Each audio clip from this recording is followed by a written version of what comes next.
Que faisait Dieu avant de faire le ciel et la terre? Désœuvré, sans travail aucun, pourquoi, demande-t-il, ne s'est-il pas toujours abstenu de travailler? Encore et toujours. Et si quelque chose de nouveau a animé Dieu, une volonté nouvelle de produire une créature qu'il n'avait jamais produite avant, comment serait alors possible une réelle éternité dans laquelle naît une volonté qui n'était pas? La volonté de Dieu n'est pas une créature, elle précède la créature. Rien n'est créé sans être précédé de la volonté du Créateur. La volonté de Dieu appartient à sa substance même. Si quelque chose sort de la substance de Dieu qui n'y était pas avant, on ne peut plus dire que cette substance est éternelle.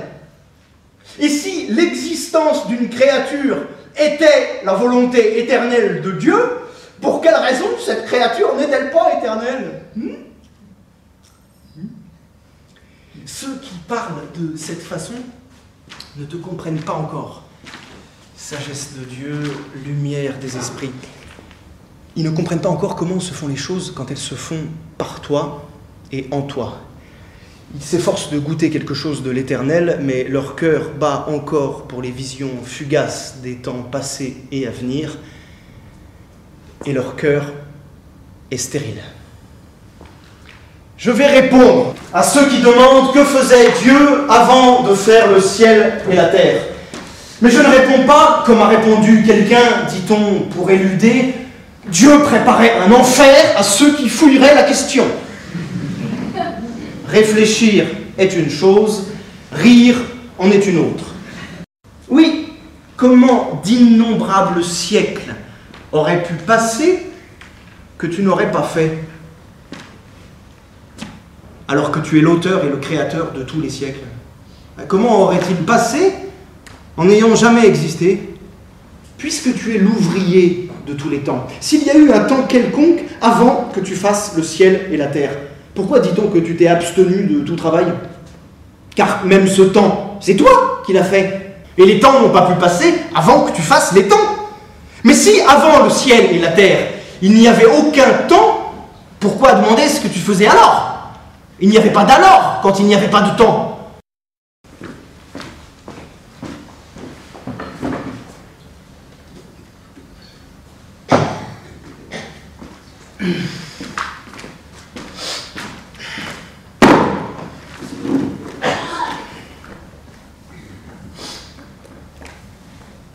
Oui.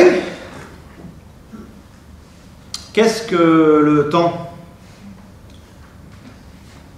Qui pourrait donner une explication brève et facile? Qui pourrait dire un mot de ce qu'il aurait compris? Mon Seigneur, ma lumière, ta vérité va encore ici rire de l'homme.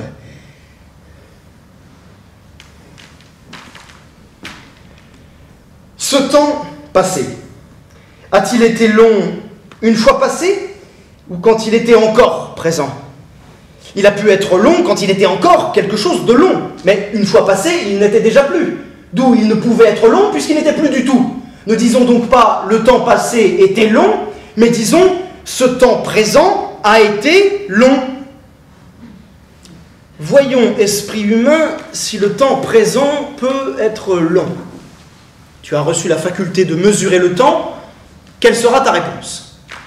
Un présent de 100 ans. Est-ce un temps long?